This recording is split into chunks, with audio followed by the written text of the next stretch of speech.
sa pikas bahin attorney kanang nag-submit kasi VP Sara sa iyang sa iyang tubag katong sumon sa iya sa impeachment court maihapon pa ba ni attorney kay June 30 mahuman naman ang 19th Congress o 28th Congress na kita attorney Ray.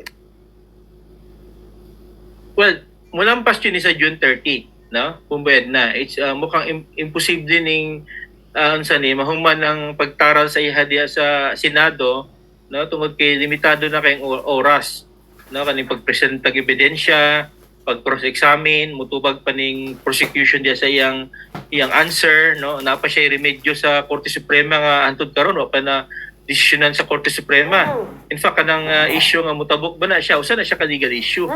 Tapos kanang jurisdictional issue po, no, whether or not na jurisdiction ng Senado tungod lagi aning 1 year nga bar rule.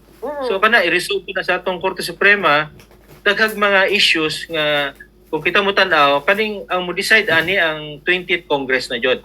Attorney, appeal sa iyang tubag ni VP Sara is gi-question niya tong 1 year rule ban, attorney, dapat i-dismiss battle pa ang iyang kaso, attorney Ray. Yes, gi-raise niya ng question gyapon sa Supreme Court. So karon expected nga yan ang ibutang pud sa iyang iyang tubag, no? Tungod kay kung wala jurisdiction ang atong Senado tungod lagi aning 1 year nga bar rule, then dapat din ay taral sa Senado. Okay, usapon ni election sa House of Representatives nga basta na ay impeachment complaint din ang nauna ilang i-considera.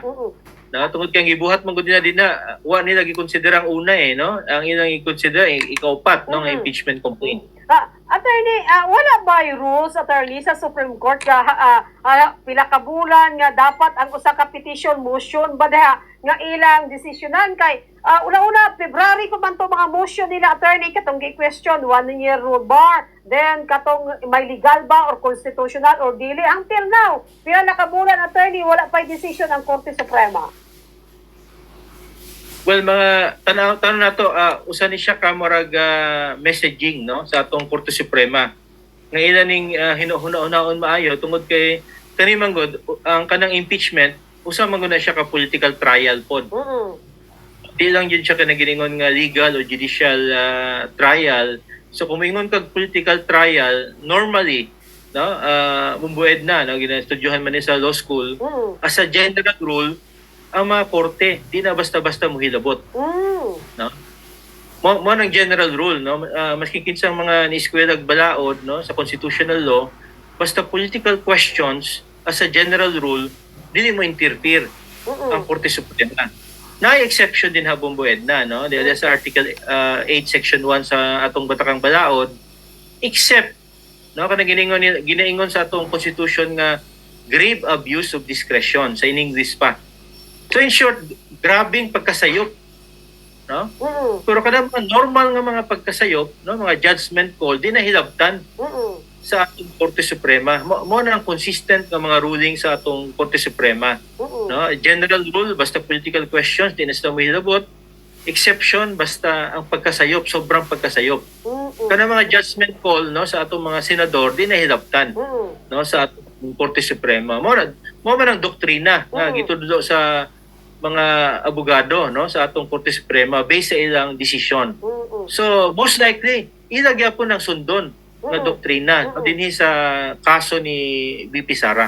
So kung but pasabot ani, attorney, kay kung baga pa maminaw stikas tama may minaw stikas pag-abot sa 20th Congress, attorney. So taas-taas ning debate sa ato mga senador. So, ang resulta ni attorney, boto-boto, majority, kabalo naman ta majority, kampo ni VP Sara. So, ang ending, attorney, Korte Suprema gihapon. Kung ipakita sa kanya reklamo bumbued ng grabing pagkasayop.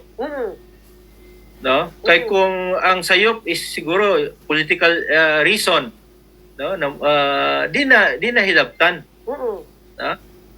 Whether or not kanang judgment sa impeachment court sakto dili no normally sa kanang regular court dili na hilabtan tungod kay usan sa political decision tungod kay kanang mga issue legal issue dito na i-file sa ombudsman No, in fact ni-file ganitong Congress murag last week sa ombudsman. No, almost the same gyapon bubued na nga kaso pato kay BP Sara. Kana mo resolve na siya conclusively nga ang kanang ombudsman case pato kay BP Sara pwedeng i-review na siya sa atong Korte Suprema. Pero kaning for example kaning sa impeachment court nato kung sakto ba ang decision, no, di man train nga mga huwes ang mga senator judges nato bumbued na, no, pila naman ang abogado din ha, no. So ang ilang pagtan-aw nga ilang judgment, no, for example kadaghanan sa ilang mga constituents ningon nga unsa ni dapat di na ipadayon kumutuon ni mga senador bumbued na di human na, no, human ng game.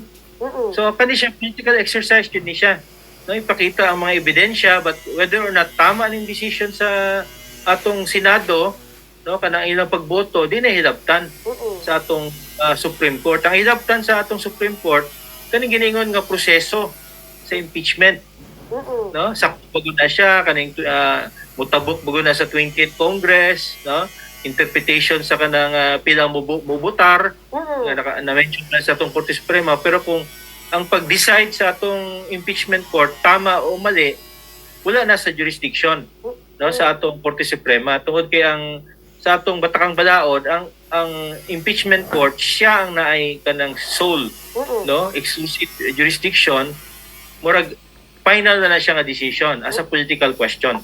So, attorney, tama ba pagkasabot ko? If ever nga buto-butuhan, mudaog ang kampo ni BP Sara nga dili pwede mulahos sa 20th Congress. So, kung may mag-question sa Korte Suprema, normally may mag-question Attorney Ray. So, but pasabot ka, dili mo interfere ang Korte Suprema kung unsay decision sa ato ang mga senador o katong resolbahan nila itong mga issues na maingon nato, Attorney, kung pwede malahos something ni ana ang usa ka reklamo, Attorney Ray. Tama ba ako ang pagsabot, Attorney Ray?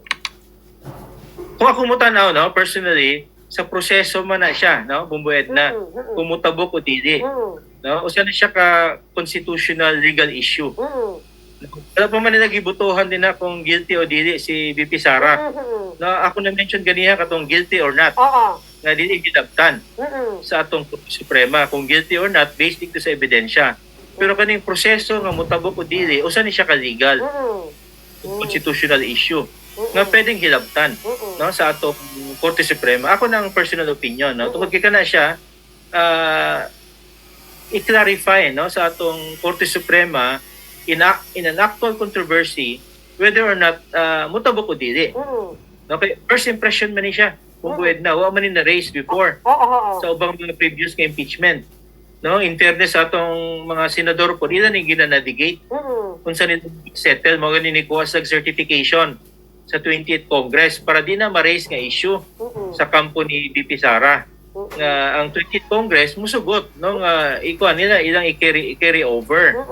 Pero syempre, ang punto diri sa kampo ni BP Sara, di na siguro ma-certify na.